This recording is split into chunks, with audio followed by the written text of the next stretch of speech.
A deadly drive-by shooting over the weekend on South Howard has some people wondering if there should be more restrictions on after-hours clubs in that area. One man was killed and several injured in a shooting that happened outside of Palace Lounge after 4:30 in the morning.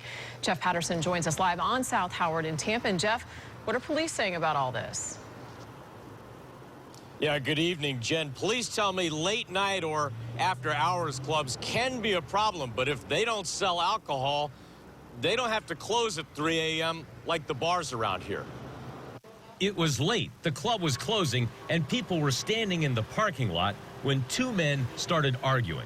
They were arguing about something. They were arguing, know what they were arguing about, and they were telling somebody to go home and he was drunk. Moments later, shots were fired from a slow-moving car. And then I seen sparks flying off the ground, and then I heard about 6 shots, and I started seeing people falling. 34-year-old Michael Frank was killed, even though he hadn't been involved in the argument.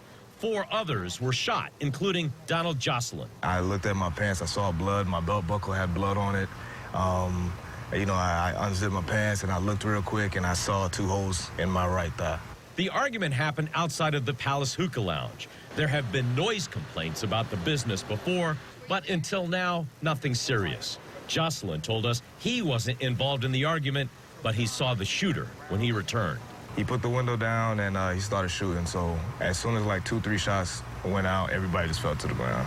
Tampa police tell us after-hours clubs can be a problem, but there is little they can do because the clubs don't sell alcohol. What you find is that especially on a weekend, when the bars close down at 3 o'clock, there are lots of people who may have been drinking who are looking for a place to go.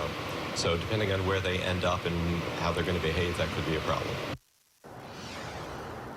Tampa police arrested 22-year-old Gary Omar Rivera Montanez just minutes after the shooting. He's now charged with first-degree murder and several counts of attempted murder. But in terms of the after-hours regulations, police tell me that a place like this is just like a Denny's or a Waffle House. They can stay open as long as they want, as long as they don't sell alcohol. Jen?